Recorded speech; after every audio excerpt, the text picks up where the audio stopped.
Dear student, आज आप लोगों को हम क्लास 10 पॉलिनोमियल का पार्ट फर्स्ट का लेक्चर देने जा रहा हूं, जिसमें मैं कुछ इंपॉर्टेंट क्वेश्चन आप लोगों को बता रहा हूं किस तरह का ये बोर्ड में ये क्वेश्चन आता है। देखिए, पहला क्वेश्चन जो इस तरह का आता है, क्या है ये? The zeros of the polynomial x square minus 3x minus m into m plus 3r। ये आपका 4 ऑप्शनल दिया है। तो देखिए, इसका हम शॉर्ट ट्रिक बता रहे हैं। इस तरह का कोई भी सवाल हो या फैक्टराइजेशन वाला है, इसको फैक्टराइजेशन मेथड से न करके कैसे इसको हम सॉल्यूशन करेंगे। इसको देखिए, इसको सॉल्यूशन का जो तरीका हम बता रहे हैं आपको, सॉल्यूशन 1 देखिए कैसे करेंगे ये।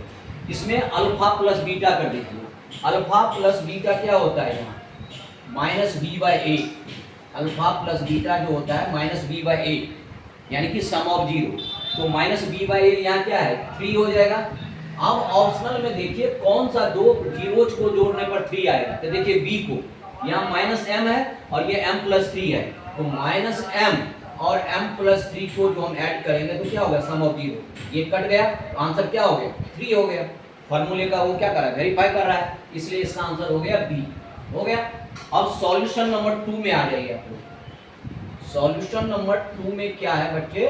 देखिए, the value of lambda for which x square plus 4x plus lambda is a perfect square। Perfect square माने क्या? एक फॉर्मूले पे आना चाहिए। अब देखिए, यहाँ 4 ऑप्शनल है आपको। लैम्डा के जगह पर अगर हम 16 रखते हैं, वो फॉर्मूले पे नहीं आ रहा है a प्लस बी के स्क्वायर पे। लेकिन अगर d का ऑप्शनल हम अगर हम 4 रख देते हैं यहाँ, अगर हम यहाँ 4 रख देते हैं लैम्डा के जगह पर, तो ये a प्लस बी के स्क्वायर पे आ जाएगा। यानी कि इसको हम क्या लिख सकते हैं?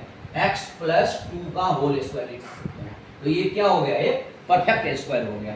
इसलिए इसका आंसर क्या हो गया? डी हो गया। तो सॉल्यूशन नंबर 1, सॉल्यूशन नंबर 2 हो गया आप लोग का। अब देखिए सॉल्यूशन नंबर 3।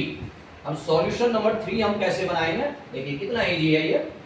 सॉल्यूशन नंबर 3 में कह रहा है alpha beta zeros of polynomial px equal x square plus x plus 1 find 1 by alpha plus 1 by beta.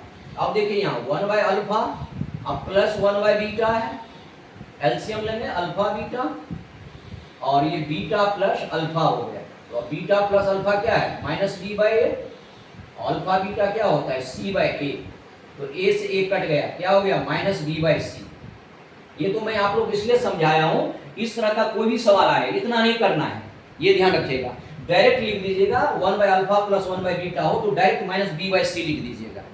ये समझाने के लिए आप लोग बोले कि कैसे होता है। इस टाइप का सवाल में डायरेक्ट माइनस बी बाई सी लिख दीजिए। तो माइनस बी बाई सी माने क्या? ये ए है, ये बी है, ये सी है, तो माइनस बी बाई सी। ये प्लस एक्स है तो क्या हो जाएगा? माइनस 1, और सी हमारा क्या है? माइनस 1। तो माइनस से माइनस कट गया, क्या हो गया? 1। क्या हो गया? 1। तो इसका आंसर हो गया ए। हो गया ऑप्शनल। इसको इतना नहीं लिखना है, एलसीएम ये सब ये फार्मूला नहीं करना है। जहां 1 by alpha plus 1 by beta हो तो वही वाला फार्मूला में देखें, ए कट गया तो माइनस बी बाई सी है। अगर पहले से यहाँ माइनस होता तो प्लस होता, तो इसलिए प्लस एक्स है तो इसलिए माइनस 1 है, इसकी के जगह पर माइनस 1 हो गया। तो सॉल्यूशन 3 भी हो गया आप लोग का। अब चलते हैं सॉल्यूशन 4 के तरफ। सॉल्यूशन 4 देखिए। सॉल्यूशन 4 देखिए, ये बहुत इंपॉर्टेंट भी है और इजी भी है। यहाँ क्या कर रहा है? If 1 zero of the polynomial this is reciprocal of the other. अगर एक जीरो है उसका रेसिप्रोकल, तो इस तरह का कोई भी सवाल आता है इसमें प्रोडक्ट का फॉर्मूला लगाते हैं अल्फा बीटा। तो एक अगर जीरो अल्फा है तो दूसरा क्या होगा? 1 बाय अल्फा। तो अल्फा बीटा का फॉर्मूला क्या होता है? सी बाय ए। यहाँ अल्फा से अल्फा क्या हो गया? कट गया। यहाँ सी बाय ए, तो सी के जगह पर हमारा ये है माइनस ए माइनस 2 अपॉन क्या होगा? ए। ये हो गया। अब क्रॉस मल्टीप्लाई करेंगे तो यहाँ अल्फा अल्फा कट गया, तो 1 इक्वल क्या हो गया? इसको ब्रैकेट खोल दीजिए, माइनस के minus minus plus 2 equal 6। Cross multiply करेंगे 6 इक्वल माइनस के प्लस 2, ये 2 इधर आ जाएगा। 6 माइनस 2 इक्वल माइनस के, 6 में से 2 गया 4, 4 बराबर माइनस के, तो के इक्वल क्या हो गया? माइनस 4। के इक्वल क्या हो गया? माइनस 4। तो इसको हम किस में टिक कर देंगे? माइनस 4 में। इसमें टिक हो गया, इसका क्या हो गया? इसमें टिक हो गया, क्योंकि हम ब्रैकेट खोलेंगे तो माइनस के माइनस माइनस प्लस, तो ये भी हो गया क्लियर। अब सॉल्यूशन 5 देखिए। इसमें ये कह रहा है कि इसमें नंबर ऑफ जीरोज क्या होगा। तो इस तरह का जो सवाल होता है नंबर ऑफ जीरोज में, ये देखना है कि एक्स एक्सिस पे कितने बार कट कर रहा है, वाई एक्सिस हमें नहीं देखना है। तो यहाँ एक्स एक्सिस पे कितने बार यहाँ एक कट रहा है, सिर्फ एक बार कट रहा है, यहाँ पॉइंट ऑफ इंटरसेक्शन एक हो रहा है, तो यहाँ नंबर ऑफ जीरोज क्या हो जाएगा, 1 हो जाएगा। इसका नंबर ऑफ जीरोज क्या हो जाएगा, नंबर ऑफ जीरोज